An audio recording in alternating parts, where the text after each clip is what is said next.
አንድ ወይን የተከለ ገበሬ ቅርንጫፉ ፍሬ የሚያፈራ ከሆነ አብዝቶ እንዲያፈራለት ይገርዘዋል፣ ያጠራዋል።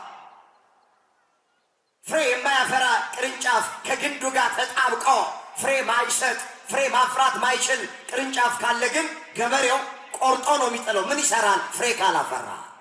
መታዘዝ ከመሥዋዕት ይበልጣል። ከምናቀርበው አፋዊ መሥዋዕት፣ ውሳጣዊ መሥዋዕት በላይ እግዚአብሔር እንድንታዘዘው እሺ እንድንለው ይፈልጋል። ይኸውላችሁ ስትጾሙ፣ ስትጸልዩ፣ ስታስቀድሱ መንግሥተ ሰማያትን ፍለጋ ብላችሁ አትበሉ። ከክርስቶስ ጋር ለመኖር ነው። ከክርስቶስ ጋር ዛሬ የሚኖሩ ሰዎች በሰማይ ከእሱ ጋር መኖር ይችላል። ዛሬ ከክርስቶስ ጋር የማይኖሩ ሰዎች በሰማይ ከእሱ ጋር መኖር አይችላል። ወገኖቼ ጉባኤ ቢሰራ፣ መምህራን ተጋብዘው ቢመጡ፣ ዘማሪያን ተጋብዘው ቢመጡ፣ ቁጭ ብለን ቃሉን ብንሰማ፣ ቤተ ክርስቲያን ቢታነጽ፣ ጸሎት ብንጸልይ፣ ጾም ብንጾም፣ ከዚህ ተነስተን ቅዱሳት ገዳማትን ዞረን ብንሳለም፣ ዲቁና፣ ቅስና፣ ጵጵስና ሹመት ቢሰጥ፣ ሁሉም ነገር ምክንያቱ ምንድነው ስንል ከክርስቶስ ጋር ለመኖር ነው። ሌላ ምንም ምስጢር የለው። ይኸውላችሁ ስትጾሙ፣ ስትጸልዩ፣ ስታስቀድሱ መንግሥተ ሰማያትን ፍለጋ ብላችሁ አትበሉ። ከክርስቶስ ጋር ለመኖር ነው። ከክርስቶስ ጋር ዛሬ የሚኖሩ ሰዎች በሰማይ ከእሱ ጋር መኖር ይችላል። ዛሬ ከክርስቶስ ጋር የማይኖሩ ሰዎች በሰማይ ከእሱ ጋር መኖር አይችላል። ሁሌ ማርያም ማርያም ነው የሚሉት። ሁሌ ገብርኤል ገብርኤል ነው የሚሉት። አርሴማ አርሴማ ነው የሚሉት። እዛ ቤት ውስጥ ይሉናል አርሴማ ኢየሱስን ሸፍነዋለች፣ ገብርኤል ኢየሱስን ሸፍኖታል የሚሉ ሰዎች አሉ። በእኛ ቤት ነግረናችኋል። ኢየሱስ ክርስቶስን የሚሸፍን ማንም ሰማዕት የለም፣ ማንም ቅዱስ የለም። አርሴማ አርሴማ ብንል አርሴማ ኢየሱስ ክርስቶስን አጉልታ የምታሳይ ሰማዕት ናት። ጊዮርጊስ ጊዮርጊስ ብንል ጊዮርጊስ ኢየሱስ ክርስቶስን አጉልቶ የሚያሳይ ሰማዕት ነው። ተክለ ሃይማኖት ተክለ ሃይማኖት ብንል ጻድቁ አባታችን ተክለ ሃይማኖት ኢየሱስ ክርስቶስን አጉልተው የሚያሳዩ ጻድቅ ናቸው። አባቶቻችሁ ዝም ቢሉ፣ መምህራኑ ዝም ቢሉ፣ አገልጋዮቹ ባይናገሩ ራሱ ቤተ መቅደሱ ኢየሱስ ክርስቶስን ይሰብከዋል። መስቀሉን ስናይ በዚህ መስቀል ላይ ጌታ ኢየሱስ ክርስቶስ ሥጋውን ቆርሶ ደሙን አፍስሶ ወገኖቼ ሞቶ ሕይወቱን ሰጥቶኛል ብላ ቤተ ክርስቲያኒቱ ራሷ ከጉልላት አንስታ እስከ ታች እስከ ወለል ድረስ የምትሰብከው ኢየሱስ ክርስቶስን ነው። በስመ አብ ወወልድ ወመንፈስ ቅዱስ አሐዱ አምላክ አሜን። በቅድሚያ የዚሁ ገዳም አገልጋይ የሆናችሁ አበው መነኮሳት፣ አባቶቼ ካህናት፣ ይህንን ሕዝብ ለማገልገል ከሩቅ የመጣችሁ ክቡር መምህራችን መምህር ቃለ ጽድቅ አሰፋ፣ በኢትዮጵያ ኦርቶዶክስ ተዋሕዶ ቤተ ክርስቲያን ሰባኪ ወንጌል፣ አንጋፋው ዘማሪያችን መላከ ሰላም ቀሲስ እንግዳ ወርቅ በቀለ፣ በዚህ ማቃ እያገለገለ ያለ ወንድማችን ዘማሪ ተከስተ፣ በዚህ የቅድስና ስፍራ ላይ ቃሉን ለመስማት መልአኩ ቅዱስ ገብርኤልን ለመማፀን ከሩቅም ከቅርብም የተሰበሰባችሁ አባቶች፣ እናቶች፣ እህቶች፣ ወንድሞች፣ ሕፃናትን ጨምሮ በእግዚአብሔር ሰላምታ እንደምን አመሻችሁ።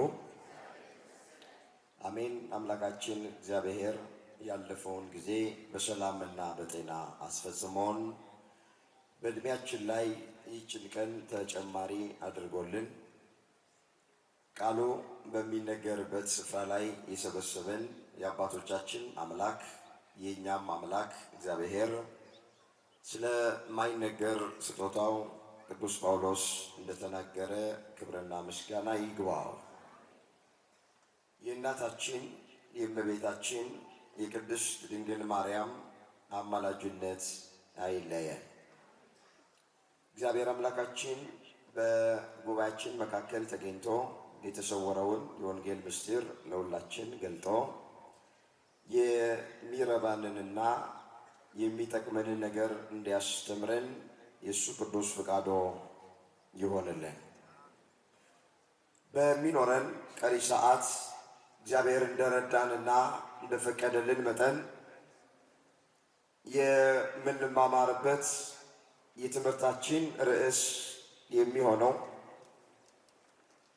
በእኔ ኑሩ እኔም በእናንተ የሚል ይሆናል።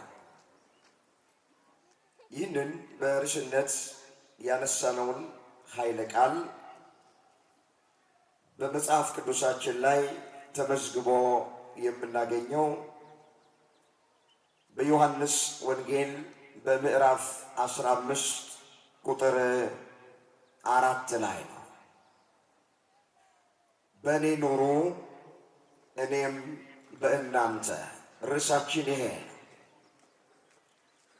ይህንን በርዕስነት ያነሳነውን ኃይለ ቃል በዚህ ስፍራ ላይ የተናገረው የቃሉ ባለቤት የነገሥታት ንጉሥ የአማልክት አምላክ የጌቶች ጌታ የሆነው ኢየሱስ ክርስቶስ የተናገረው ቃል ቃሉንም ለጊዜው የተናገረው ሁሉን ትተው ለተከተሉት ከዋለበት ለዋሉት ካደረበት ላደሩት የእጁን ተአምራት በዓይኖቻቸው ለተመለከቱት የቃሉን ትምህርት በጆሮቻቸው ላደመጡት ለደቀ መዛሙርቱ የተነገረ ቃል ነው። የትምህርቱ መሰረታዊ ዓላማ የሚሆነው ሰው ከክርስቶስ ጋር እየኖረ ነው የሚባለው እንዴት ሲኖር ነው? ከክርስቶስ ጋር በመኖራችንስ የምናገኘው ነገር ምንድን ነው? የሚሉትን ሁለት ነገሮች በዋናነት እናያለን። አንድ ጊዜ ገጸ ንባቡን በቁሙ እመለከተዋል። ልትከታተሉኝ በእግዚአብሔር ፍቅር እጠይቃቸዋለሁ። የዮሐንስ ወንጌል ምዕራፍ 15 ቁጥር 1 ጀምሮ እመለከታል። እውነተኛ የወይን ግንድ እኔ ነኝ፣ ገበሬውም አባቴ ነው። ፍሬ የማያፈራውን በእኔ ያለውን ቅርንጫፍ ሁሉ ያስወግደዋል፣ ፍሬ የሚያፈራውን ሁሉ አብዝቶ እንዲያፈራ ያጠራዋል። እናንተ ስለነገርኳችሁ ቃል አሁን ንጹሐን ናችሁ። በእኔ ኑሩ እኔም በእናንተ። ቅርንጫፍ በወይኑ ግንድ ባይኖር ከራሱ ፍሬ ሊያፈራ እንዳይቻለው እንዲሁ እናንተ ደግሞ በእኔ ባትኖሩ አትችሉም። እኔ የወይን ግንድ ነኝ፣ እናንተም ቅርንጫፍ ናችሁ። ያለ እኔ ምንም ልታደርጉ አትችሉምና በእኔ የሚኖር እኔም በእርሱ እሱም ብዙ ፍሬ ያፈራል ይላል። ስለ ቃሉ የቃሉ ባለቤት የሰራዊት ጌታ አምላካችን እግዚአብሔር ስሙ ለዘላለም የተመሰገነ ይሆን። እንግዲህ ታሪኩ ሲጀምር እውነተኛ የወይን ግንድ እኔ ነኝ ብሎ ነው የጀመረው። ሁላችን እንደምናውቅ ጌታችን መድኃኒታችን ኢየሱስ ክርስቶስ በዚህ ምድር ሲመላለስ አብዛኛው ትምህርቱ በምሳሌ የታጀበ ነበረ። ለገበሬዎቹ በዘር እየመሰለ ያስተምራቸዋል። ለአሳ አጥማጆቹ በመረብ እየመሰለ ያስተምራቸዋል። ለሴቶቹ በእርሾ፣ ለነጋዴዎቹ በዕንቁ እየመሰለ ያስተምራቸው ነበር። በምሳሌ የሚያስተምርበት ምክንያት ምንድን ነው ብለን ስንል አስቀድሞ ዳዊት የተናገረው ትንቢት ነበርና ያ ትንቢት ይፈጸም ዘንድ ጌታችን መድኃኒታችን ኢየሱስ ክርስቶስ በመዋዕለ ሥጋዌው በአጭር ቁመት በጠባብ ደረት ተወስኖ በዚህ ምድር ሲመላለስ ወንጌል ሲሰብክ አብዛኛው ትምህርቱ በምሳሌ የታጀበ ነበረ። ትንቢቱ ምንድነው ስንል ዳዊት በመዝሙር 77 ቁጥር 2 ላይ አፌን በምሳሌ እከፍታለሁ፣ ከቀድሞ ጀምሮ የነበረውን ተምሳሌት እናገራለሁ ብሎ ትንቢት ተናግሮ ነበረ። ይሄ ትንቢት ይፈጸም ዘንድ ኢየሱስ ክርስቶስ በአዲስ ኪዳን በሚያስተምርበት ጊዜ አብዛኛው ትምህርቱ ምሳሌያዊ ነበር። የመጀመሪያው ምክንያት ይሄ ነው፣ በምሳሌ የሚያስተምረው። ሁለተኛ ለምንድን ነው በምሳሌ ደቀ መዛሙርቱን የሚናገራቸው የሚያስተምራቸው ስንል አባቶቻችን እንደዚህ ይላሉ፣ ነገር በምሳሌ ይላሉ። ጨርሱት። ሴቶቹ ጠጅ በብርሌ ያሉ፣ ወንዶቹ አላሉ። ነገር በምሳሌ አቤት ጠጅ በብርሌ ጠጡ አይደለም። ጠጅ በብርሌ ሲታይ ያምራል ነው እንጂ አሁን ጠጡ አይደለም። በምሳሌ የተነገረ ነገር ከልብ ውስጥ አይጠፋም። ስለዚህ የሚያስተምራቸው ትምህርት ከልባቸው ውስጥ እንዳይረሳ፣ እንዳይዘነጋ፣ እንዳይጠፋቸው ምሳሌ እየመሰለ ይነግራቸው ነበር። ይኸውላችሁ ትምህርት እኛ የደረስንበትን የእውቀት ደረጃ ማሳያ አይደለም። የትምህርት ዋና ዓላማ ሕዝቡን ወደ እግዚአብሔር መመለስ ነው። አንዳንድ ሰው የእሱን የእውቀት ደረጃ በሕዝብ ላይ ለመጫን የሚፈልግ ሰው አለ። ኢየሱስ ክርስቶስ ወንጌል ሲሰብክ በጣም እየተጨነቀ ነው ይሰብክ የነበረው። ምሳሌ የሚመስልበት ምክንያት ተማሪዎቹ እንዲገባቸው ነው የሚጨነቀው። እኔ ምን ያህል እንደማውቅ እናንተ እንድታውቁ አይደለም አገልግሎት። እሱ አይደለም አገልግሎት። አገልግሎት ሕዝቡን ከርኩሰት ወደ ቅድስና፣ ከኃጢአት ወደ ጽድቅ፣ ከአምልኮተ ጣዖት ወደ አምልኮተ እግዚአብሔር መመለስ ነው። እሱ ነው የትምህርት ዓላማ፣ የአገልግሎት ዓላማ እሱ ነው። ስለዚህ ምሳሌ የመሰለ በእነሱ ልክ፣ በእነሱ ደረጃ፣ በእነሱ መረዳት ዝቅ ብሎ ያስተምራቸው ነበረ። እንዲህ አለ፣ እውነተኛ የወይን ግንድ እኔ ነኝ፣ ገበሬውም አባቴ ነው አላቸው። የዮሐንስ ወንጌልን ብቻ ስናነብ ጌታችን ኢየሱስ ክርስቶስ እኔ ነኝ እያለ 7 ጊዜ ተናግረዋል። ስንት ጊዜ ተናግሯል አልኳችሁ? 7 ጊዜ። የዓለም ብርሃን እኔ ነኝ፣ የሕይወት እንጀራ እኔ ነኝ፣ መንገድ ሕይወት እኔ ነኝ እያለ እውነተኛ የወይን ግንድ እኔ ነኝ እያለ 7 ጊዜ ተናግረዋል።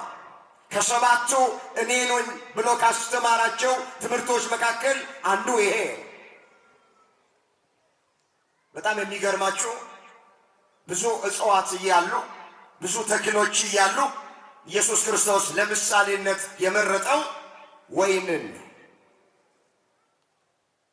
ለምንድን ነው ወይንን ለምሳሌነት የመረጠው? እስኪ አስቀድመን እሱ ነው። ሌሎች ተክሎች ከግንድ ላይ ቅርንጫፍ ቆርጣችሁ ብትተክሉት ወገኖቼ ይጸድቃል፣ ይበቅላል። ብዙዎቹ ተክሎች የሚራቡት በዚህ መንገድ ነው። ከግንዳቸው ላይ ቅርንጫፍ ይቆረጣል። ያን ቅርንጫፍ ስተክሉት፣ ውሃ ስታጠጡት ይጸድቃል፣ ይበቅላል። ወይን ግን እንደዚህ አይነት ከወይን ግንድ ቅርንጫፍ ቆርጣችሁ ብትተክሉት ቅርንጫፉ ይደርቃል፣ ይጠወልጋል፣ በፍጹም አይጸድቅም። ምን እያላቸው ነው? ከኔ ከተለያችሁ እያላቸው ነው። ደቀ መዛሙርቱን በራሳችሁ ሕይወት የላችሁም እያላቸው፣ እኔ ግንድ ነኝ፣ እናንተ ቅርንጫፍ ናችሁ። ቅርንጫፉ ከግንዱ ከተለየ፣ ከወይን ግንዱ ከተለየ ዕጣ ፈንታው፣ ጽዋ ተርታው ወደ እሳት ውስጥ መጣለው መጠውለግ ነው፣ መድረቅ ነው። እናንተም ያለ እኔ ሕይወት የላቸው፣ ፍሬ ማፍራትም አትችሉም ሲላቸው ይህን አለና በእኔ ያለውን ፍሬ የማያፈራውን ቅርንጫፍ ሁሉ ያስወግደዋል አላቸው። ፍሬ የሚያፈራውን ደግሞ አብዝቶ እንዲያፈራ ያጠራዋል አላቸው። አንድ ወይን የተከለ ገበሬ ቅርንጫፉ ፍሬ የሚያፈራ ከሆነ አብዝቶ እንዲያፈራለት ይገርዘዋል፣ ያጠራዋል። ፍሬ የማያፈራ ቅርንጫፍ ከግንዱ ጋር ተጣብቆ ፍሬ ማይሰጥ ፍሬ ማፍራት ማይችል ቅርንጫፍ ካለ ግን ገበሬው ቆርጦ ነው የሚጥለው። ምን ይሰራል? ፍሬ ካላፈራ። ይህንን አመጣና ምን አላቸው? እናንተ አሁን ስለነገርኳችሁ ቃል ብፁዓን ናችሁ አላቸው። ምኖች ናችሁ አላቸው? አቤት! አሁን ስለነገርኳችሁ ቃል ብፁዓን ናችሁ አለ። ለካ እግዚአብሔርን ቃል መስማት ብፁዕ ያደርጋል።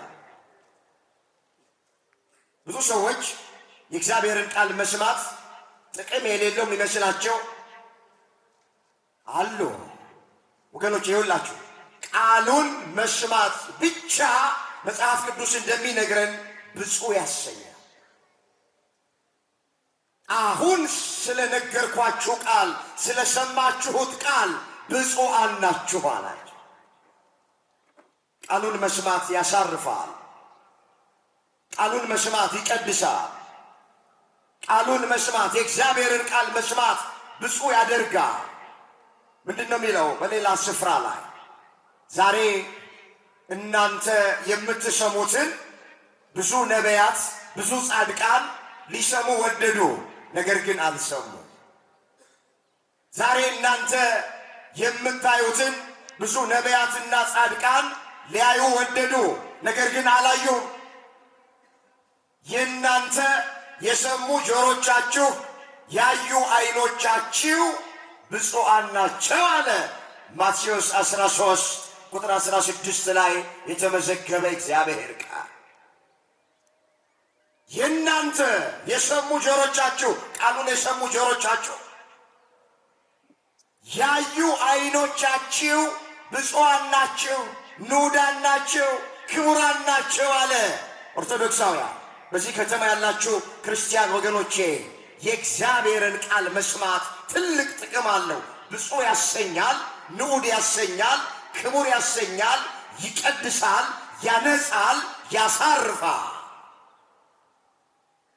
ቃሉን ልኮ ፈወሳቸው ተብሎ ተጽፏል። እግዚአብሔር ቃሉን ልኮ ሁላችንን ይፈውሰን። ሰው ከገበያ ሙኩት ጎትቶ ለእግዚአብሔር መስዋዕት አድርጎ ከሚያቀርበው በላይ ቁጭ ብሎ የእግዚአብሔርን ቃል መስማት ይበልጣል ተብሎ ተጽፏል። አስተውሉት። እንደዚህ ይላል፣ መታዘዝ ከመስዋዕት የእግዚአብሔርን ቃል ማዳመጥ የአውራ በግ ስብን ከማቅረብ ይበልጣል ነው የሚለው አንደኛ ሳሙኤል ምዕራፍ 15 ቁጥር 22 ላይ የተመዘገበ እግዚአብሔር ቃል። መታዘዝ ከመስዋዕት ይበልጣል። ከምናቀርበው አፋዊ መስዋዕት ውሳጣዊ መስዋዕት በላይ እግዚአብሔር እንድንታዘዘው እሺ እንድንለው ይፈልጋል። መታዘዝ ከመስዋዕት አለና የእግዚአብሔርን ቃል ማዳመጥ የአውራ በግ ስብ ከማቅረብ ይበልጣል አለ። እንመለስ እንዳይሰፋ አሁን ስለነገርኳችሁ ቃል ንጹሐን ናችሁ አለና በእኔ ኑሩ እኔም በእናንተ እኖራለሁ አላቸው። እንምጣ እስኪ ወደምንፈልገው ነገር። ሰው ከክርስቶስ ጋር እየኖረ ነው የሚባለው እንዴት ሲኖር ነው? ዛሬ የትምህርቱ ዋና ዓላማ የሚያተኩረው ከክርስቶስ ጋር መኖር ማለት እንዴት ነው? ወገኖቼ ጉባኤ ቢሰራ መምህራን ተጋብዘው ቢመጡ ዘማሪያን ተጋብዘው ቢመጡ ቁጭ ብለን ቃሉን ብንሰማ ቤተ ክርስቲያን ቢታነጽ ጸሎት ብንጸልይ ጾም ብንጾም ከዚህ ተነስተን ቅዱሳት ገዳማትን ዞረን ብንሳለም ዲቁና፣ ቅስና፣ ጵጵስና ሹመት ቢሰጥ ሁሉም ነገር ምክንያቱ ምንድን ነው ስንል ከክርስቶስ ጋር ለመኖር ነው። ሌላ ምንም ምስጢር የለው። ወንድሞቻችሁ ደክመው ጉባኤ ቢሰሩ፣ አባቶቻችሁ ደክመው ጉባኤ ቢሰሩ፣ እናንተም ስጋዊ ፍላጎታችሁን ትታችሁ የረፍት ጊዜያችሁን መስዋዕት አድርጋችሁ በዚህ የቅድስና ስፍራ ተሰብስባችሁ የእግዚአብሔርን ቃል ብትሰሙት ምንድነው ዓላማው? ከክርስቶስ ጋር ለመኖር ነው። ሌላ ምንም ዓላማ የለው። አሁን ከገነትና ከሲኦል የትኛውን ትመርጣላችሁ ብዬ ብጠይቃችሁ የሁላችሁም ምርጫ ገነትን ነው ብትሉ ምንም ጥርጥር የለውም። አልጠይቅም። የአንደኛ ክፍል ጥያቄ። ለምንድን ነው ገነትን የመረጥነው? ሲኦልን ለምንድን ነው የጠላ ነው? ገነት ለምለም ስለሆነች፣ አረንጓዴ ስለሆነች፣ ፍራፍሬ ስላለባት፣ ሲኦል ደግሞ ጨለማ ስለሆነች አይደለም። ይኸውላችሁ ገነትን የመረጥነው በገነት እግዚአብሔር ስላለ፣ ሲኦልን የጠላ ነው በሲኦል ሰይጣን ስላለ ነው።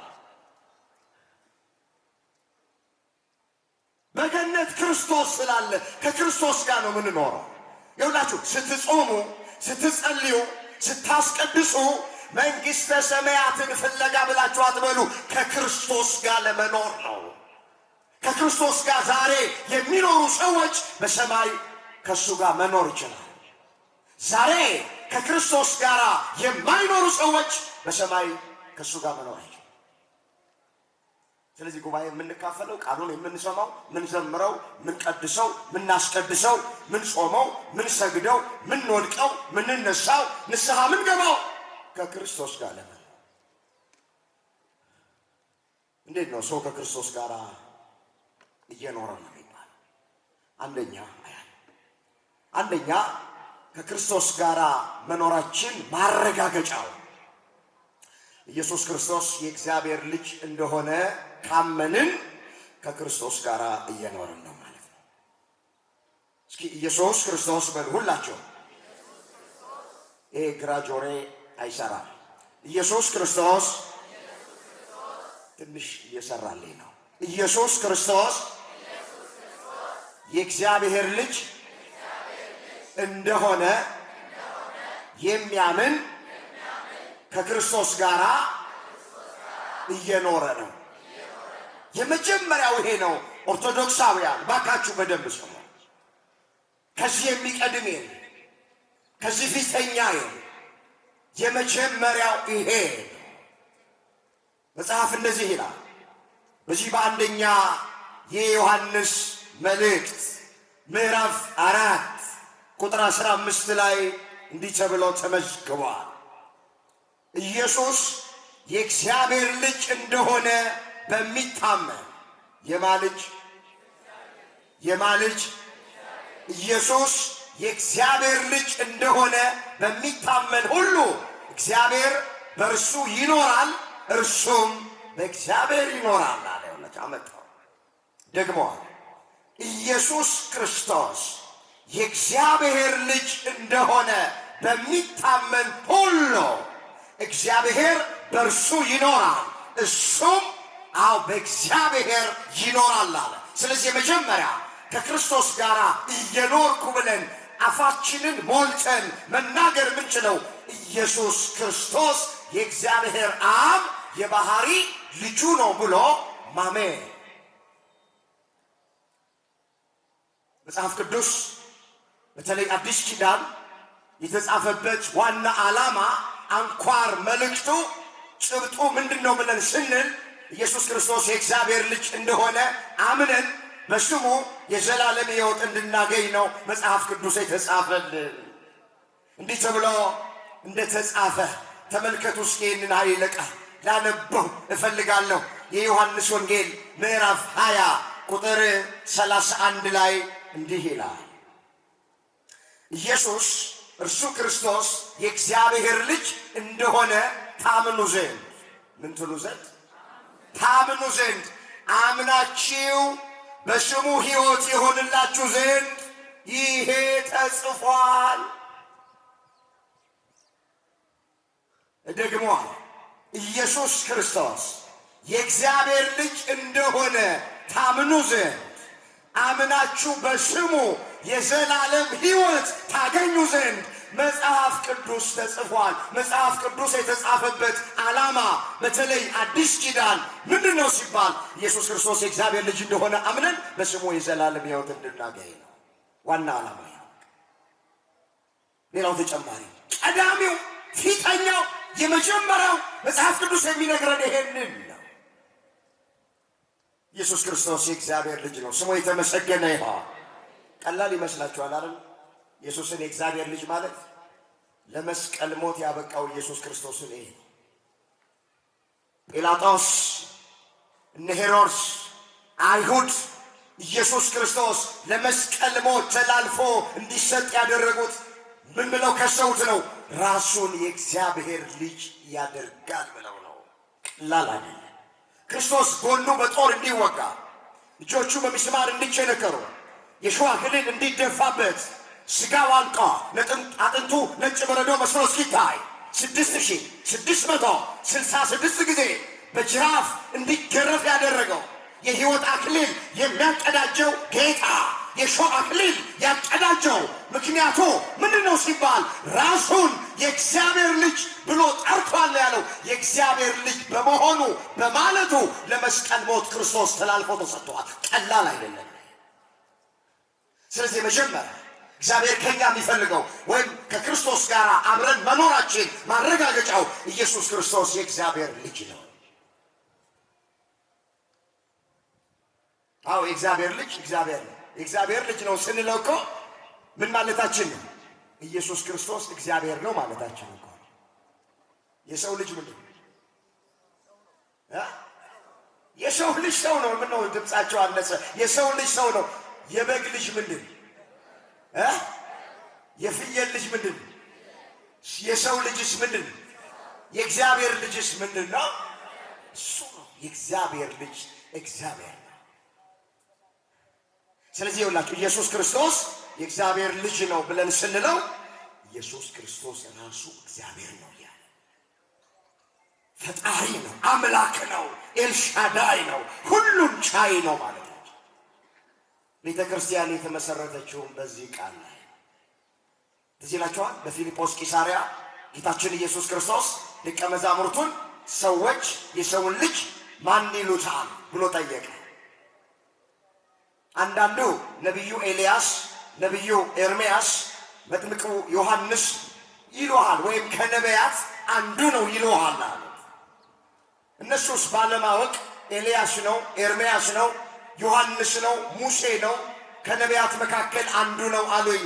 እናንተ ሁሉም ትታችሁ የተከተላችሁ ሆይ ከዋልኩበት የምትውሉ ካደርኩበት የምታድሩ የእጄን ተአምራት በዓይኖቻችሁ የተመለከታችሁ የቃሌን ትምህርት በጆሮአችሁ ያደመጣችሁ ዋስትና የሚያሰጥ ስራችሁን ትታችሁ ከኔ ጋር ያላችሁ ማን ብላችሁ ታምኑብኛላችሁ? ማን ትሉኛላችሁ አለ። ጴጥሮስ እንደዚህ አለ፣ አንተ ክርስቶስ የሕያው እግዚአብሔር ልጅ ነህ አለ። አንተ በለው ክርስቶስ የሕያው የእግዚአብሔር ልጅ ነህ። የማን ልጅ ነህ አለው? የእግዚአብሔር ልጅ። ወዲያው ጌታችን ጴጥሮስን ምን አለው? ጴጥሮስ የዮና ልጅ ስምዖን አለ፣ እኔን የእግዚአብሔር ልጅ እግዚአብሔር ነው ብለህ ለመመስከር ያበቃ ስጋዊ ደማዊ ጥበብ አይደለም፣ የሰማይ አባቴ እግዚአብሔር አብ ነው የገለጠልህ። ስለዚህ አንተ ብፁዕ ነህ፣ አንተ ብፁዕ ነህ፣ አንተ አለት ነህ። በአንተ አለትነት ላይ ቤተ ክርስቲያናት አንጻታለሁ፣ የገሃነም ደጆችም አይችሏትም። የመንግሥተ ሰማያት መክፈቻ እሰጥሃለሁ። በምድር ያሰርከው በሰማይ የታሰረ ይሆናል፣ በምድር የፈታኸው በሰማይ የተፈታ ይሆናል አለው። ብፁዕ ተባለ። ይህን ምስክርነት ጴጥሮስ ስለሰጠ። ስለዚህ ቤተ ክርስቲያኗ የተመሰረተችው ኢየሱስ ክርስቶስ የእግዚአብሔር ልጅ ነው በሚለው ቃል ላይ ነው። ስለዚህ ከክርስቶስ ጋር መኖራችን የሚታወቀው በመጀመሪያ ክርስቶስን የእግዚአብሔር ልጅ እንደሆነ ስናምን፣ እግዚአብሔር እንደሆነ ስናምን። የኢትዮጵያ ኦርቶዶክሳዊት ተዋሕዶ ቤተ ክርስቲያን በኢየሱስ ክርስቶስ ታምናለች። ሰዎቹ እንደሚሉት አለ። አሁን ከኛ ቤተ እምነት ውጭ ያሉ አንዳንድ ሰዎች ልክ ስሙን እንደማንጠራው የኢየሱስን ስም በቅዳሴያችን እንደማንጠራው፣ በስብከታችን እንደማንጠራው፣ በምስጋናችን በዝማሪያችን እንደማንጠራው አድርገን ሊናገሩ የሚፈልጉ ሰዎች አሉ። ሁሌ ማርያም ማርያም ነው የሚሉት። ሁሌ ገብርኤል ገብርኤል ነው የሚሉት፣ አርሴማ አርሴማ ነው የሚሉት። እዛ ቤት ውስጥ ይሉናል አርሴማ ኢየሱስን ሸፍነዋለች፣ ገብርኤል ኢየሱስን ሸፍኖታል የሚሉ ሰዎች አሉ። በእኛ ቤት ነግረናችኋል። ኢየሱስ ክርስቶስን የሚሸፍን ማንም ሰማዕት የለም፣ ማንም ቅዱስ የለም። አርሴማ አርሴማ ብንል አርሴማ ኢየሱስ ክርስቶስን አጉልታ የምታሳይ ሰማዕት ናት። ጊዮርጊስ ጊዮርጊስ ብንል ጊዮርጊስ ኢየሱስ ክርስቶስን አጉልቶ የሚያሳይ ሰማዕት ነው። ተክለ ሃይማኖት ተክለ ሃይማኖት ብንል ጻድቁ አባታችን ተክለ ሃይማኖት ኢየሱስ ክርስቶስን አጉልተው የሚያሳዩ ጻድቅ ናቸው። አርሴማ ለራሷ አልኖረችም። ለጋ ዕድሜዋን ለዝሙት አልሰጠችም። አርሴማ ለጋ ዕድሜዋን ለኢየሱስ ነው የሰጠችው። አንገቷ በሰይፍ ተቀላ፣ ጡቶቿ ተቆረጡ፣ አይኖቿ ፈረጡ። ለምን ብላ? ስለ ኢየሱስ ብላ ነው ያን ሰማዕትነት የተቀበለች።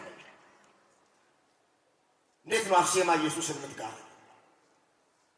ጊዮርጊስ ስለ ኢየሱስ ክርስቶስ ሲል፣ ስለ ቤተ ክርስቲያን ሲል፣ ስለ ክርስትና ሲል፣ ስለ እግዚአብሔር ስም ሲል በመንኮራኩር ተፈጨ፣ አንገቱ በሰይፍ ተቀላ።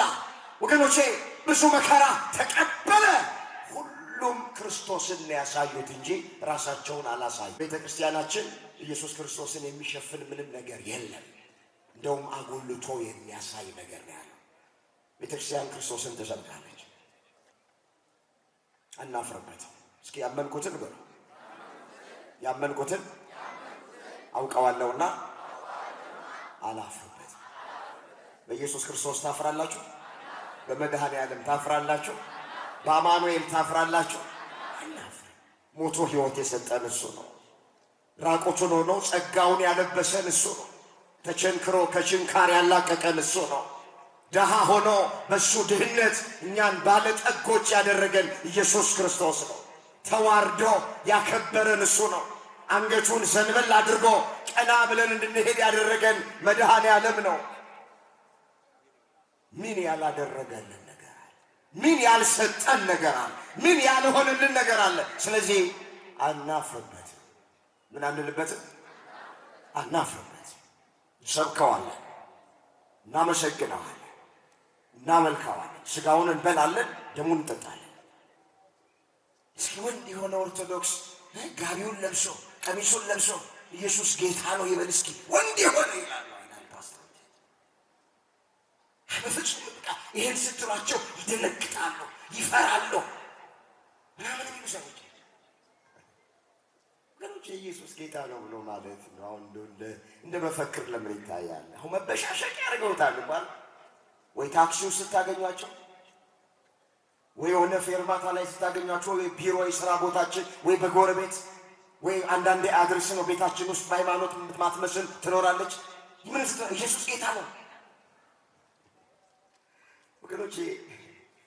ኢየሱስ ጌታ ነው ማለት ምን ማለት ነው ብላችሁ ጠይቋቸው።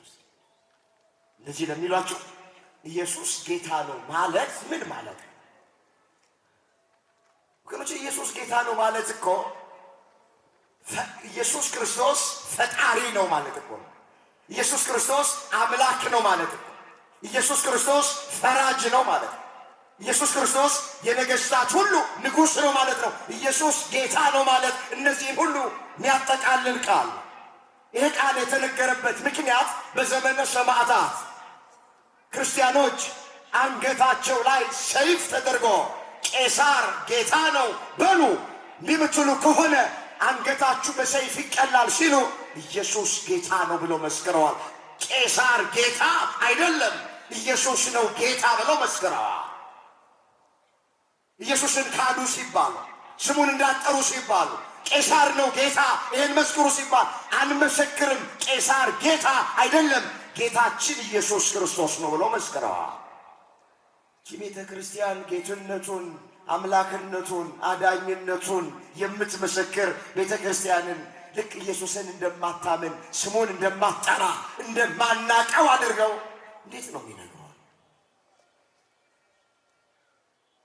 አምላካችን እግዚአብሔር ቤተ ክርስቲያኒቱን የማያውቋትን ባለማወቅ በቤተ ክርስቲያኒቱ ላይ አፋቸውን የሚያላቅቁትን ባለ ጊዜዎች ነን እያሉ ቤተ ክርስቲያኒቱን የሚሳደቡትን አንዳንዶቹን ልብና ማስተዋል በቸርነቱ ይስጠለን። አዎ የኢትዮጵያ ኦርቶዶክስ ተዋሕዶ ቤተክርስቲያን በዚህ ዘመን እንደተፈተነች በየትኛውም ዘመን ተፈትና ታውቃላችሁ። ጊዜ የሰጠው ቅል ድንጋይ ይሰብራል ይላሉ አባቶች። ብዙ ቅሎች ድንጋይ ልስበር ብለው ተነስተዋል። ይህች ለሀገር ባለውለታ የሆነች ቤተክርስቲያን ፊደል ቀርጻ ብራና ዳምጣ ስልጣኔ በሌለ ጊዜ ስልጣኔን ያስተማረች ቤተክርስቲያን፣ ትምህርት ሚኒስቴር በሌለበት ጊዜ ትምህርት ሚኒስቴር ሆና ያገለገለች ቤተክርስቲያን፣ ጤና ሚኒስቴር በሌለበት ጊዜ ጤና ሚኒስቴር ሆና ያገለገለች ቤተክርስቲያን፣ በጸበሏ በእምነቷ በመስቀሏ ሕዝቡን ትፈውስ ታድን የነበረች ቤተክርስቲያን፣ ዳር ድንበርን ያስከበረች ታቦት ተሸክማ የዘመተች ቤተክርስቲያን፣ አገር የሰራች ቤተክርስቲያን ዛሬ ማንም አፉን እያለቀቀባት። ዛሬ ሳምንት የሆነውን ሰምታችኋል። በዋና ከተማችን በአዲስ አበባ ዛሬም እየሆነ ያለውን ነገር ታያችሁ፣ እያያችሁ ነው፣ እየሰማችሁ። በራሳችን ሜዳ ላይ በራሳችን ይዞታ ላይ በራሳችን ርስት ላይ ቤተክርስቲያኒቱ ላይ አፋቸውን ያላቀቃል። ዘመኑ የኛ ነው ይላቸው፣ ጊዜው የኛ ነው ይላቸው። የኛን ከበሮ ተሸክመውት የኛን መቋሚያ ይዘውት የኛን አልባሳት ለብሰውት የሚገርሟቸው በራሳቸው መቆም አይችሉም። ምንም የላቸው፣ ምንም የላቸው። ነገ ይውላችሁ እመኑኝ ታቦቱን ይዘው ይመጣል። ምን ቀራቸው? ልብሱን ይዘውታል። የካህናቱን የሰንበት ተማሪዎቹን ልብሱን ለብሰውታል። አይታችሁታል። ከበሯችንን ይዘው መጥተውታል። መቋሚያውን ይዘውታል። ያው አያያዙንም አመታቱንም ባይችሉበት ከበሮ በሰው እጅ ሲያዩት ያምራል፣ ሲይዙት ያደናግራል ይባላል። መቋሚያ መያዝና የዱላ ቅብብል ዱላ መያዝ አንድ አይደለም። መቋሚያ ይከብዳል። ሴቶቹን አይታችኋቸዋል። የእኛን ልብስ ለብሰው መቋሚያውን እንዴት አድርገው እንደሚቀልዱበት ይችን ቤተ ክርስቲያን ያዋረዱ መስሏቸው በራሳቸው መቆም ማይችሉ ምንም ስለሌላቸው የእኛን ይዘው አደባባይ ላይ ወጥተዋል። እነሱ እኛን ያዋረዱ መስሏቸዋል፣ ግን ቤተ ክርስቲያኒቱን ሳያውቁት አክብረዋታል። እግዚአብሔር የተመሰገነ ይሆን። እነሱ ለክፉ አድርገውታል፣ እግዚአብሔር ግን በዛ ውስጥ ቤተ ክርስቲያኒቱን ከፍ አድርጓታል።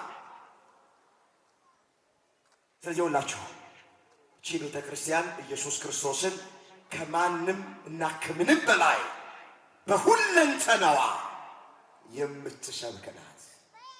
እውነት አሰት መስክሩ፣ እውነት አሰት። እዚህ ጋር ቆሞ አንድ ሰባኪ ባይሰብክ ገና ወደ ቅጽሩ ወደዚህ ግቢ ስትገቡ ቤተ መቅደሱን ስታዩ ከጉልላቱ በላይ ያለው ምንድን ነው? ማን ነው? በዚህ መስቀል ላይ የተሰቀለው ማን ነው? ይሁላችሁ አባቶቻችሁ ዝም ቢሉ፣ መምህራኑ ዝም ቢሉ፣ አገልጋዮቹ ባይናገሩ ራሱ ቤተ መቅደሱ ኢየሱስ ክርስቶስን ይሰብከዋል። መስቀሉን ስናይ በዚህ መስቀል ላይ ጌታ ኢየሱስ ክርስቶስ ሥጋውን ቆርሶ ደሙን አፍስሶ ወገኖቼ ሞቶ ሕይወቱን ሰጥቶኛል ብላ ቤተ ክርስቲያኒቱ ራሷ ከጉልላት አንስታ እስከ ታች እስከ ወለል ድረስ የምትሰብከው ኢየሱስ ክርስቶስን ነው። እግዚአብሔር የዚች ቤተ ክርስቲያን ልጆች ስላደረገን ስሙ የተመሰገነ ይሁን። በመጀመሪያ ሃይማኖታችን እስከ መጨረሻው ድረስ እንድንጸና እግዚአብሔር ሁላችንን በቸርነቱ ይርዳል። ምናልባት አንዳንድ ሰዎች አንድ እግራቸው ውስጥ አንድ እግራቸው ውጭ ያለ ሰዎች አሉ። የሄዱት እኮ እየመጡ ነው። ፓስተሮቻቸው ታውቃላችሁ፣ ቸርቻቸውን እየዘጉ እየመጡ ነው። በአሜሪካን አገር 70 ምናምን ዓመት ሲገለገሉበት የነበረውን ቸርች ለኦርቶዶክስ ቤተክርስቲያን ሸጠው ብዙ የእምነት ቤታቸው ለቤተ መጻሕፍት፣ ለጭፈራ ቤት፣ ለሌላ ቤተ እምነት እየተሸጠ ነው። ስለዚህ ሁላችሁ ሃይማኖታችሁን አጽኑ፣ ምግባራችሁን አቅኑ፣ ማዕተባችሁን አጥብቃችሁ ያዙ። ገበቴ ላይ እንዳለ ውሃ አትወላው፣ ንፋስ እንደመታው ሸምበቆ ወደዚህና ወደዚህ አትወዝወዙ። ስር ሰዳችሁ በሃይማኖታችሁ ታነጹ። ቅድስት የሆነች ንጽሕት የሆነች ርትዕት የሆነች ወደ እግዚአብሔር መንግሥት የምታስገባ ሃይማኖት አለችን። እግዚአብሔር በመጀመሪያ ሃይማኖታችን እስከ መጨረሻው ድረስ ሁላችንን ያጽና። የመጀመሪያ ከክርስቶስ ጋር መኖር ማለት ክርስቶስ የእግዚአብሔር ልጅ ነው ብሎ አመን ነው። እሱን ስናምን ከክርስቶስ ጋር እየኖረን ነው። ወደ ሁለተኛው ልጅ ሁለተኛ ከክርስቶስ ጋር መኖራችን እንዴት ይታወቃል ያሉ እንደሆነ በፍቅር ስንኖር። ለምን ሲሉ የዮሐንስ ወንጌል ምዕራፍ 15 ቁጥር 10 ላይ በፍቅሬ ኑሩ ተብሎ ተጽፏል። እስኪ በፍቅሬ በሉ፣ ኑሩ። ምን በሉ? ስለዚህ ሁለተኛ ከክርስቶስ ጋር መኖራችን የሚታወቀው እንዴት ነው ስንል በፍቅር ስንኖር፣ የፍቅር ሰዎች ነው። ፍቅር በሁለት ይከፈላል፣ ፍቅረ እግዚአብሔርና ፍቅረ ቢጽ። በመጀመሪያ እግዚአብሔርን በፍጹም ልባችን፣ በፍጹም ነፍሳችን፣ በፍጹም ኃይላችን መውደድ። ሁለተኛ ባልንጀራችንን እንደ ራሳችን አድርገን መውደድ። ያን ጊዜ ከክርስቶስ ጋር እየኖርኩኝ ነው ብለን መናገር እንችላለን። እግዚአብሔርን ሳንወድ ባልንጀራችንን ሳንወድ ግን ፍቅር ሳይኖረን ግን ከክርስቶስ ጋር እየኖርኩ ነው ብሎ መናገር አንችልም። ቀዳሚው እግዚአብሔርን መውደድ ነው። እስኪ አንድ ጥያቄ ልጠይቃችሁ። እግዚአብሔርን ትወዱታላችሁ? አቤት። እስኪ እግዚአብሔርን የሚወድ አንዳንዱ ሁለት ሁላችሁ ሐዋሳዎች ጥሩ ነው ያላችሁት፣ አውረዶሽ ለምንድን ነው የምትወዱት?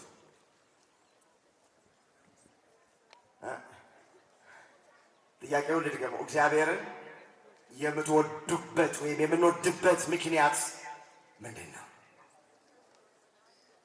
ብዙ ነው። እሱ አስቀድሞ ስለወደደን ነው። እግዚአብሔርን የምንወድበት ምክንያቱ እጅግ ብዙ ነው።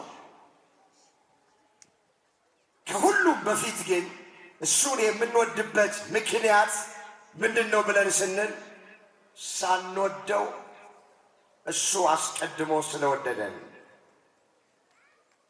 ፍቅሩን ደግሞ መውደዱን ደግሞ የገለጠልን ወገኖቼ ገና በጥንተ ተፈጥሮ ነው። ታውቃላችሁ፣ ዓለም በተፈጠረ ዘመን በተቆጠረ ጊዜ እኛን ሳይፈጥረን ለእኛ የሚያስፈልገውን ፈጥሮልን አዘጋጅቶልን ፍቅሩን ገልጦልናል። እኛ አሁን አንድ የምንወደው ሰው ቤታችን ከመጥራታችን በፊት የሚበላውን የሚጠጣውን ነገር እናዘጋጃለን። ጓደኛችንን፣ ዘመዳችንን፣ ጎረቤታችንን በእንግድነት ወደ ቤታችን ከመጋበዛችን ከመጥራታችን በፊት የሚበላ የሚጠጣውን እናዘጋጅ። ይሄ ፍቅራችን መገለጫ። ከዛ በኋላ ነው ባልንጀራችንን ወደ ቤት የምንጋብዘው የምንጠራው። እግዚአብሔርም የሰው ልጆችን የመጀመሪያውን ሰው አባታችን አዳሜን ከመፍጠሩ በፊት ለአዳም የሚያስፈልገውን ነገር አዘጋጃለን። ታውቃላችሁ፣ ለስነ ፍጥረት የመጀመሪያ ቀን እሁድ ነው። እግዚአብሔር ስነ ፍጥረትን አንድ ብሎ መፍጠር የጀመረው በዕለተ እሁድ ነው። ከእሁድ አንስቶ እስከ ሐሙስ ድረስ ለአዳም ለነፍሱም ለሥጋውም የሚያስፈልገውን አዘጋጀለት። በዓርብ በዕለተ ዓርብ አዳምን በመጨረሻው ቀን ማለት ነው አዳምን ካለመኖር ወደ መኖር አመጣው። በእጆቹ አበጃጀው፣ በመዳፎቹ ቀረጸው፣ ግሩምና ድንቅ አድርጎ ሰራው። ለአዳም የሚያስፈልግለትን ከፈጠረለት በኋላ አዳምን አመጣው። የሰው ልጆችን እግዚአብሔር እንደሚወድ በመጀመሪያ ያወቅነው በዚህ መንገድ ነው። ሁለተኛ እግዚአብሔር እንደሚወደን ያወቅንበት ምክንያት ምንድን ነው ስንል ሌሎቹን ስነ ፍጥረታት በሐልዮ በነቢብ ሲፈጥር የሰውን ልጅ ብቻ በገቢር ፈጥሮታል። ታውቃላችሁ፣ ስነ ፍጥረት አንዱን ብዙውን አንድ እያሉ ሲቆጥሩት የቤተ ክርስቲያን ሊቃውንት እንደሚናገሩት ስነ ፍጥረት 22 ናቸው ነው። 21ዱን ስነ ፍጥረታት እግዚአብሔር የፈጠረው በሐልዮ በዝምታ በነቢብ በንግግር ነው። አዳምን ብቻ የሰው ልጅን ብቻ እግዚአብሔር በእጁ ነው የሰራው። ይህ ፍቅሩን ይገልጣል። ለዚህ እኮ ነው ሲዘምር ዳዊት ምን ብሎ ነው የዘመረው? እጆችህ አበጃጁኝ፣ ሰሩኝ፣ እንዳስተውል አድርገኝ፣ ሥርዓትህን እማራለሁ አለ። በእጆቹ ያበጃጀን አምላክ እንድናስተውል ሁላችንንም ይርዳል። መዝሙር 118 ቁጥር 71 ላይ የተመዘገበ ቃል እጆችህ ሰሩኝ አለ። ለጊዜው አዳምን ነው የሰራው። በአዳም ሁላችንን መናገር ነው። አበጃጁኝ አለ። እንዳስተውል አድርገኝ፣ ሥርዓትህን እማራለሁ አለ ዳዊት። ስለዚህ ሁለተኛ እግዚአብሔር እንደሚወደን ያወቅነው በእጁ ነው የሰራው። እስኪ ግሩምና ድንቅ ሆኜ በሉ። ተፈጥሬያለሁና አመሰግንሃለሁ። ምን እልሃለሁ? እግዚአብሔር ግሩምና ድንቅ አድርጎ ስለፈጠረን ስሙ የተመሰገነ ይሁን።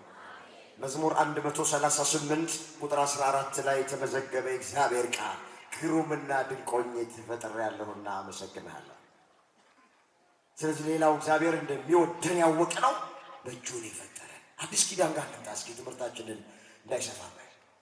አዲስ ኪዳን ደግሞ ወገኖቼ እግዚአብሔር እንደሚወደን ያወቅነው ልጁ ኢየሱስ ክርስቶስን ለሞት አሳልፎ በመስጠት ነው።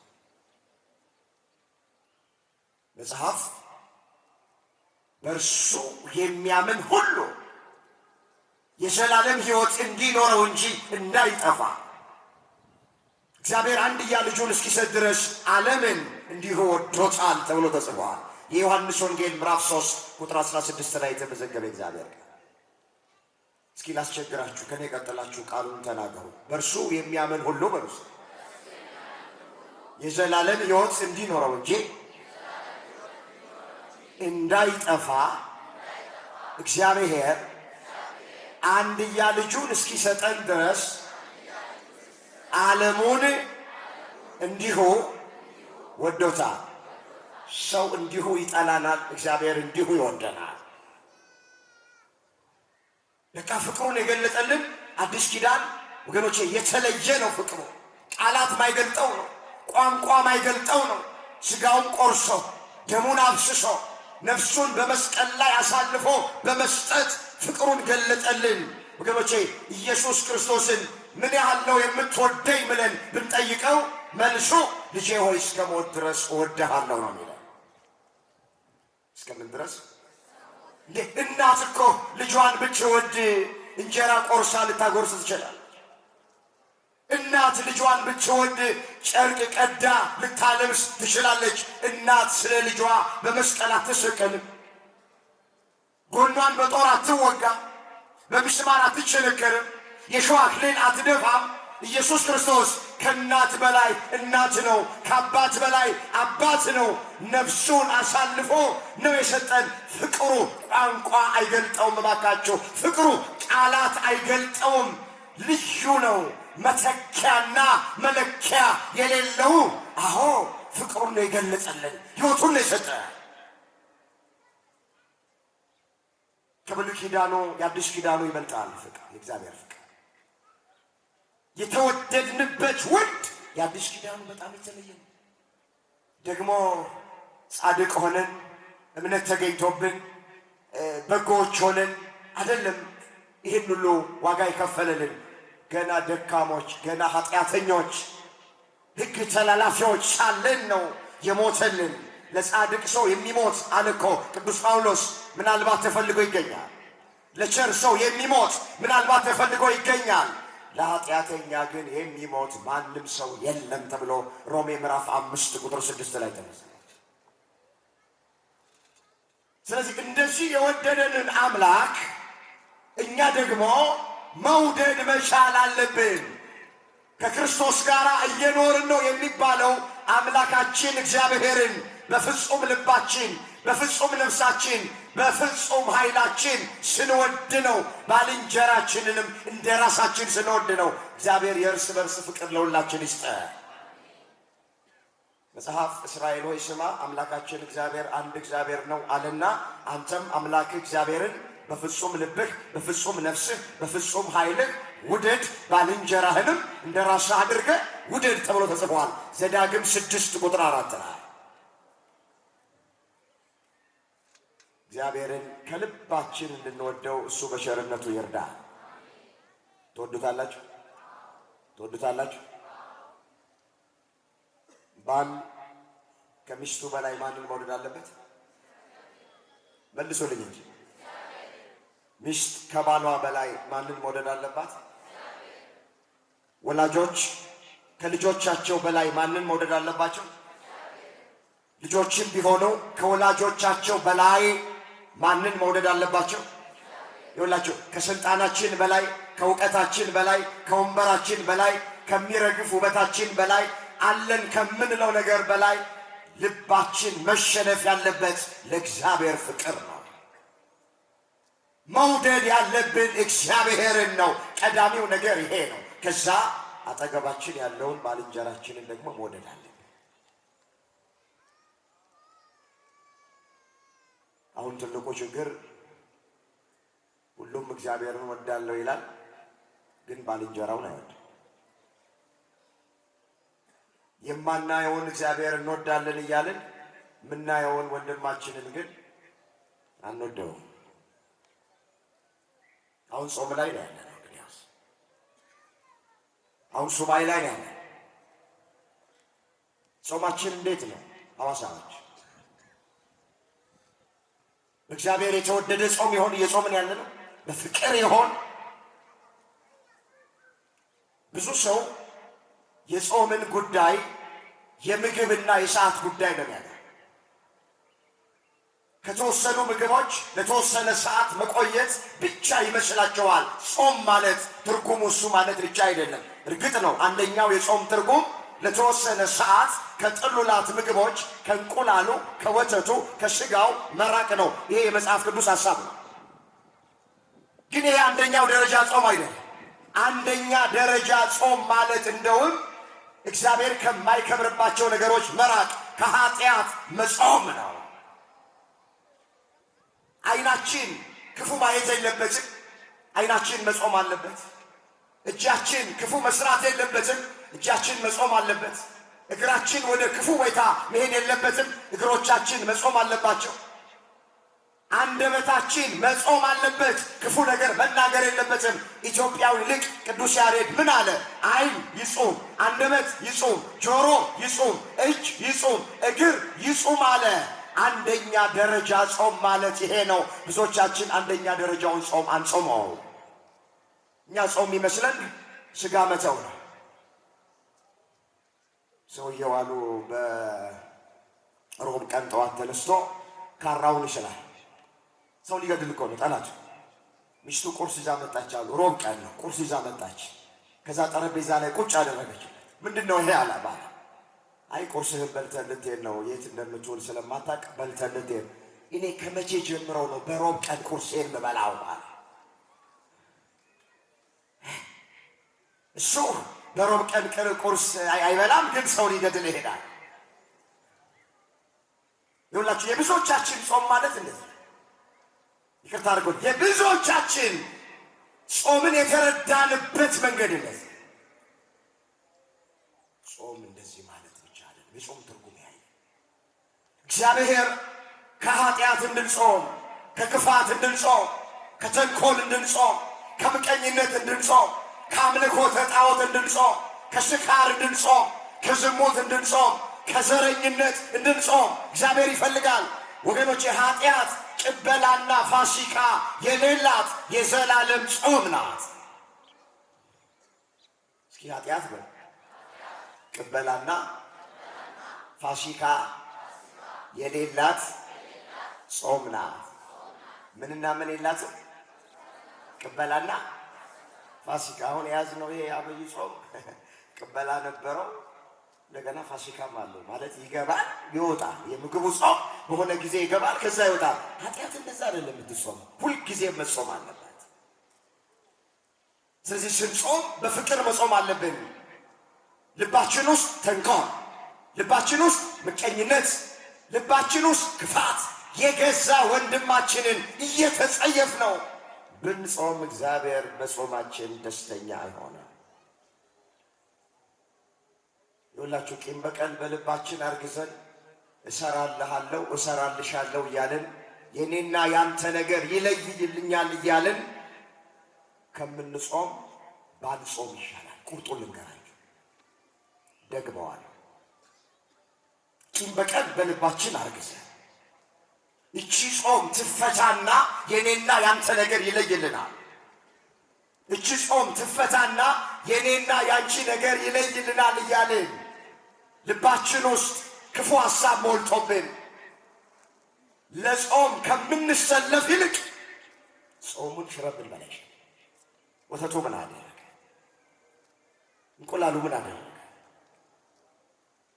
የተረገሙ ሆነው እኮ አይደለም። በጾማችን ወቅት እነዚህ ነገሮች የማንጠቀማቸው ማንወስዳቸው እኮ የተረገሙ ስለሆነ አይደለም። እግዚአብሔር የመጀመሪያውን ደረጃ ጾም እንድንጾሙ ይፈልጋል። ከኃጢአት መጾም፣ ከክፋት መጾም፣ ከተንኮል መጾም፣ ከምቀኝነት መጾም፣ መራቅ ማለት ነው፣ መለየት ማለት ነው። ከዚህ እንድንርቅ አምላካችን እግዚአብሔር ሁላችንን ያድርገን። በፍቅር ሆነን ባልንጀራችንን እንደ ራሳችን እየወደድን እንድንጾም እግዚአብሔር ያድርገን። መጽሐፍ ምንድን ነው የሚለው? እርስ በርሳችሁ ከመዋደድ በቀር ለማንም ዕዳ አይኖርባችሁ። አትስረቅ፣ አትግደል፣ አታመንዝር የሚሉት ትእዛዛት በሙሉ ባልንጀራህን እንደ ራስህ አድርገህ ውደድ በሚለው ቃል ተጠቅልለዋል። ፍቅር ለባልንጀራው ክፉ አያደርግም፣ ስለዚህ ፍቅር የሕግ ፍጻሜ ነው ይላል ሮሜ 13 ቁጥር 8 ላይ። ሁሉ ነገር የተጠቀለለው በፍቅር ነው። አባቶቻችን ምን ይላሉ? የሺህ ፍልጥ ማሰሪያው ልጥ ይላል። ጾማችን ወገኖቼ በፍቅር ከሆነ ዋጋ እናገኝም። ጸሎታችን በፍቅር ከሆነ ዋጋ እናገኝም። 3 ሰዓት ቆመን ማስቀደሳችን በፍቅር ከሆነ ዋጋ እናገኝም። አገልግሎታችን በሙሉ በፍቅር ከሆነ ከእግዚአብሔር በረከት እናገኛል። በፍቅር ካልሆነ ግን እየደመሩ በዜሮ ማባዛት ነው። ውጤቱ ዜሮ። እየካሙ ማፍረስ ነው። ያለ ፍቅር ሁሉ ነገር ከንቱ ነው። ምንድን ያለው ቅዱስ ጳውሎስ እዛ አንደኛ ቆሮንቶስ ምዕራፍ 13 ቁጥር 1 ላይ በመላእክት ልሳን ብናገር ፍቅር ከሌለኝ ግን ከንቱ ነኝ፣ እንደሚንሸዋሸዋ ጽናጽል ሆኛለሁ። ተራሮችን ሁሉ ባፈርስ፣ ሥጋዬን ለእሳት መቃጠል አሳልፌ ብሰጥ፣ ያለኝን በሙሉ ለድሆች ባካፍል፣ ፍቅር ከሌለኝ ከንቱ ነኝ አለ። ወገኖቼ ድካማችንን ከንቱ የሚያደርግብንን ነገር ባካችሁ ከኛ እናርቅ። እግዚአብሔር የእርስ በርስ ፍቅር ለሁላችንም በቸርነቱ ያድለን። ለባልና ለሚስቱ እግዚአብሔር ፍቅር ይስጥልን። ለእህትና ለወንድም እግዚአብሔር ፍቅር ይስጥልን። ጎረቤት ከጎረቤት እግዚአብሔር ፍቅር ይስጥልን። ዛሬ የለም። የገዛ ባሏን ከቤት ረግባ የምታስወጣ እኮ ሚስት አለች። እንደወጣ ያስቀር አይመልስም። በዛው ውስጥ እኮ ነው አንተን ማላይበት የት ድረስ አቃጠልከኝ፣ ያቃጥልህ። አሁን አንተ ወንድ ነህ፣ ሱሪ ታጥቀህ ትሄዳለህ። ትስቃላችሁ። ማሽላ እያረረ ይስቃል። ይህ እኮ ህይወታችን ነው፣ የቤታችን ጉድ እኮ ነው። እሱም ይራገማል። አሁን አንቺ ሚስት ነሽ። እንደው በምን አይኔ ነው ያየሁት? አንቺ ያየሁበት አይኔ ውሃው ነው በፈሰሰ። ምን ነው በቀረብኝ ኖሮ እንደው አንቺን ከማገባ የሚጥሚጣ ጆልያ ውስጥ በጭንቅላቴ ብገባ ይሻለኛል። ቅጥልስ እንደዚህ ከሆነ ኑሯችን ግን ጾመኞች ነን። ነጭ ለብሰን ቆመን እናስቀድሳለን። አንዳንዶቻችን ደግሞ ቆራቢዎች ነን፣ ግን ተኳርፏል ቤት ውስጥ አይነጋገሩም። ክርስትናችን ላይ ያለውን ፈተና ታውቃላችሁ። ስለዚህ መለያየቱን ከኛ እናስወግድ። መለያየቱን በመስማማት እንቀይር። መነቃቀፉን በመደጋገፍ እንቀይር። መተቻቸቱን ትተን መመቻቸትን እንጀምር። እርስ በርስ እንያያዝ፣ የፍቅር ሰዎች እንሆን። ነጋዴዎች ኦርቶዶክሳዊ ጎረቤታችሁን፣ ጓደኛችሁን፣ አብራችሁ የሚሰራውን ደግፉት፣ አግዞት። በጎረቤት ያለ ወገናችሁን ጎብኙት፣ ደግፉት፣ የጎደለውን ነገር ሙሉለት። እንተሳሰብ። ይህን ዘመን መሻገር የምንችለው በዚህ መንገድ በፍቅር ሆነን ነው ይህን ዘመን ማለፍ የምንችል። ስለዚህ ከክርስቶስ ጋር የመኖራችን ማረጋገጫው እግዚአብሔርን መውደድ ደግሞ ባልንጀራን መውደድ ነው። ወንድምን መውደድ። መጽሐፍ ባልንጀራህን ከራስህ በላይ ውደድ አይልም። ባልንጀራህን እንደ ራስህ አድርገህ ውደድ ነው የሚለው። ስለዚህ ለእኛ ሊደረግልን የምንፈልገውን ለባልንጀራችን ማድረግ አለብን። እኛ መብላት እንፈልጋለን አይደለም? ወንድሞቻችን እህቶቻችን መብላት ይፈልጋል። እኛ መልበስ እንፈልጋለን አይደለም? የእኛም ወገኖች መልበስ ይፈልጋል። ባልንጀራን እንደ ራስ መውደድ ማለት ይሄ ነው። እግዚአብሔር ጾሙ ትርጉም የሚኖረው፣ ጸሎቱ ትርጉም የሚኖረው፣ ቆሞ ማስቀደሱ ትርጉም የሚኖረው በዚህ መንገድ ስንኖር ጾሙ ነው። እግዚአብሔር በፍቅር እንድንመላለስ ሁላችንን በቸርነቱ ይርዳሃል። እንደው ለሌሎቹም የክፉ ምሳሌ የሆንበት ዘመን ይብቃ። አሁን ብዙ ሰው የእሷ ብሎ ክርስትና፣ የእሱ ብሎ ክርስትና፣ የእሷ ብሎ ቆራቢነት፣ የእሱ ብሎ ቆራቢነት እየተባልን ብዙ የሚነቀፍብን ነገር አለ። በጥላቻ ውስጥ፣ በጠብ ውስጥ፣ በክርክር ውስጥ በመኖራችን ምክንያት የነሱ ብሎ መንፈሳዊነት ደግሞ አናቃቸውም እንዴ? ፍቅር፣ ሰላም የሌላቸው እየተባለ ማንም ሰው ጣቱን እየቀሰረብን። ስለዚህ ከዛ ውስጥ እንውጣ፣ የፍቅር ሰዎች እንሆን። አንድ መጽሐፍ ምን ይላል? ይህን ተናግሬ ትምህርቴን ጠቀልላል። ባልና ሚስቱ ሰፈሩን ያሰለችው ናቸው። ሁልጊዜ ይጣላል፣ ሁልጊዜም ይጣላል። ቤተ ክርስቲያን አይጠፉም፣ ጉባኤ አይለዩም፣ ከቅዳሴ አይለዩም፣ ጾመኞች ናቸው። ግን ውሃ ቀጠነ ብለው ሁልጊዜ የሚጣሉ ናቸው። ማህበረሰቡ ሰለቸው። እነዚህም የማናይበት የት እንድረስ አለ። ሚስት አንድ ቀን ላሳጥርላችሁ ባሏን ምን አለችው? ጎረቤት እኮ ሰለቸን፣ ሁሌ መጣላት፣ ሁሌ መደባደብ፣ ለምን እንደዚህ አናደርግም አለች። አንተ ከመስሪያ ቤት ተናደ መታደል ከኔ ጋር የምትጣለው፣ ስለዚህ የተናደድክ ቀን የሆነ ምልክት ለኔ ያሳየኛል። እኔም ደግሞ ተናድጄ ስመጣ አይደል ካንተ ጋር የምጣለው፣ እኔ ምልክቴ አለችው ከላይ የምለብሰው ልብስ ላይ ስፒል አደርጋለሁ አለችው። ምን አደርጋለሁ? ስፒሉን ስታይ ሚስቴ ተናዳለች ብለህ እግሬን አጥረህ ራቴን አብልተህ ብናገርህም እንዳትመልስልኝ አለችው። አንተስ ስትናደድ ምን ታደርጋለህ አለችው። እኔ ደግሞ ስናደድ ከላይ ከምለብሰው ኮቴ ላይ መርፌ ቁልፍ አደርጋለሁ አላት። ምን አደርጋለሁ? እሱ መርፌ ቁልፍ ሊያደርግ፣ እሷ ስፒል ልታደርግ ተስማ። አንድ ቀን ሚስት ስፒል አድርጋ መጣች ከላይ የለበሰችው ልብስ ላይ። ምን ብያለሁ ማለቷ ነው? ተናድጃለሁ። ገብቷችኋል ማለት ሻያት ስፒል አድርጋለች። ሚስቴ ዛሬ እንደፈለገች ብትናገር አልመልስላትም ማለት። ገና ከግቢ ስትገባ የሰባት ሴት ምላስ የጮች መጣች። ዝም ባል አይቷና ስፒሉ እግሯን አጥቦ ራቷን አቅርቦ ተኛ። ተስማሙ። ምንም መጣላት።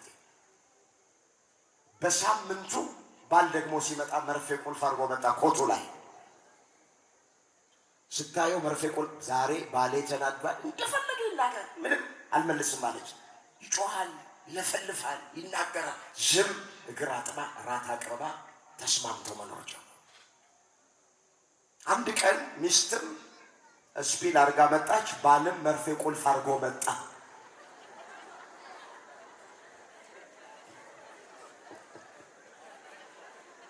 ባል ሚስቱን ሲያይ ስፒል አድርጋለች። ሚስትም ባሏን ስታይ መርፌ ቁልፍ። ተጀመረ ጦርነቱ። ማን ይታገዛው? ሁለቱም ተናደዋል። ይኸውላችሁ የአንዳንዶቻችን ቤት እንደዚህ ጎረቤት ሁሉ ሰልችቶናል። አንዳንዶቻችን የነሱ ብሎ ክርስትና፣ የነሱ ብሎ መንፈሳዊነት እያለ ብዙ ሰው ጣቱን እየቀሰረ። ስለዚህ ባካችሁ የተበላላንበት፣ የተነካከስንበት፣ የጎሪጥ የተያየንበት ዘመን ይብቃ። ከክርስቶስ ጋር መኖራችን ማረጋገጫው ፍቅር ስለሆነ የፍቅር ሰዎች እንድንሆን አምላካችን እግዚአብሔር ሁላችንንም ይርዳል። የመጨረሻ ከክርስቶስ ጋር መኖራችን ማረጋገጫው ቅዱስ ሥጋውን ክቡር ደሙን መቀበል ነው። ምስጢራትን መፈጸም ነው። በዚህ ጾም ውስጥ ምስጢራትን እየፈጸምን ቅዱስ ሥጋውን ክቡር ደሙን እየተቀበል እንድንኖር አምላካችን እግዚአብሔር ሁላችንን በቸርነቱ ያግዘን። ይበቃናል። ያስተማረን፣ የመከረን፣ የገሰጸን የአባቶቻችን አምላክ እግዚአብሔር ስሙ ለዘላለም የተመሰገነ ይሆን። ድንግል ማርያም ጣዕሟን በአንደበታችን ፍቅሯን በልባችን ትሳልብን። ሱባኤውን ጾሙን በሰላም አስፈጽሞ ከቁጥር ሳያጎለን ሁላችንን አምላካችን እግዚአብሔር ለብርሃነ ትንሣኤው ያድርሰን። የሁላችንን መጨረሻ እግዚአብሔር ያሳምር።